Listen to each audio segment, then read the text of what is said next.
Ever wonder how to make your lace fabric look rich, smooth, and perfectly flat? Want that neat professional look on your lace outfit without shifting or slipping?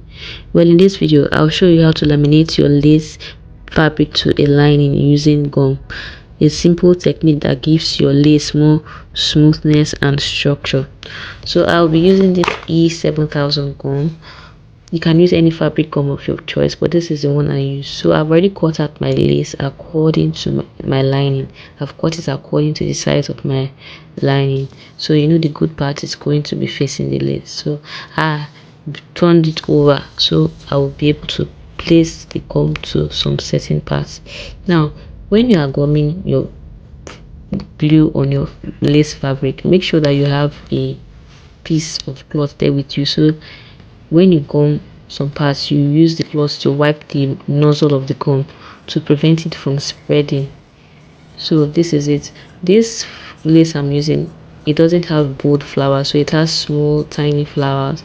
So I just bent it over and I'm applying the gum to just the part that has the flowers. As you can see, I'm wiping the nozzle of the gum to avoid it from spreading out too much, because if it spreads out too much, it's going to stain your lace. Once it falls on the lining, it's going to cause stains. So the technique is that you are going to apply it on parts where there are just flower designs. Even if the flower designs are tiny, make sure that you apply it in a thin line according to the designs. So, and you do it bit by bit. You don't do it to the whole lace. You can apply your glue up to like 4 or 5 inch. Then take your lace over and glue it so as to prevent your gum from drying out. And if you apply it too much, like you apply it on a longer or a wider part, you might not be able, it might have dried out before you put your lace over the lining. So now the place that I applied the glue, I've turned it over and attached it to the lining. So now I'm going to continue over the other parts. Mind you, for the gum that I'm using, it has a very tiny mouth. I had to pull off the tiny nozzle that followed the gum and use the other nozzle of it, because there's one, the initial metallic nozzle there, it's very tiny and the gum takes time to come out. So I had to pull that one off, then use the plastic part of it in case you are getting this gum.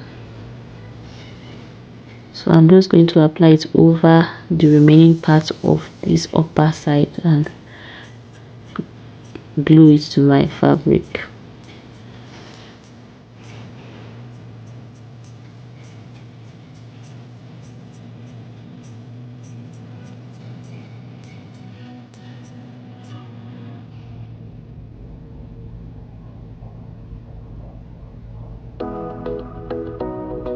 So this is the same way that I will apply glue to every single part of the lace.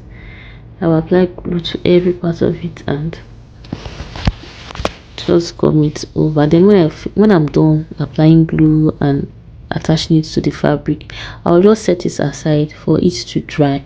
If you want to keep it somewhere, let's say you can hang it on a chair or just somewhere so that it gets dried very well. So maybe somebody doesn't sit on it or drag it so it doesn't shift. So once you've applied the glue everywhere, make sure you set it aside to dry, or you just put a fan directly close to it. But even if you don't use a fan, if you just keep it aside, it will dry up quickly. So that's all that I'll do. And so that's all about the lace lamination. This technique is actually very, if you take your time to do it, it gives you a very good look. It's neat and it's more smooth, it lays more flat, your lace is well attached to your lining. You don't have a case of a gaping lining and your lace separating. You are wearing a cloth and your lace is separating from the lining, or your lace is on its own. Especially if you don't want to do fabric placement, this technique is better. It will help you make sure that your lace is already in place, just like it's a single fabric. And it's gum, so it's not going to be ashy. let's say you're using hemming gum, this is preferable because you can select where you want the gum to go into. So that'll be all for this video about laminating your lace fabric to a lining. So you see the effect of it after it has dried. It's just in place. So please kindly like this video, give it a thumbs up to help push this video to other people as well. Thank you for stopping by. If this is your first time here, thank you so much. I truly appreciate. Bye.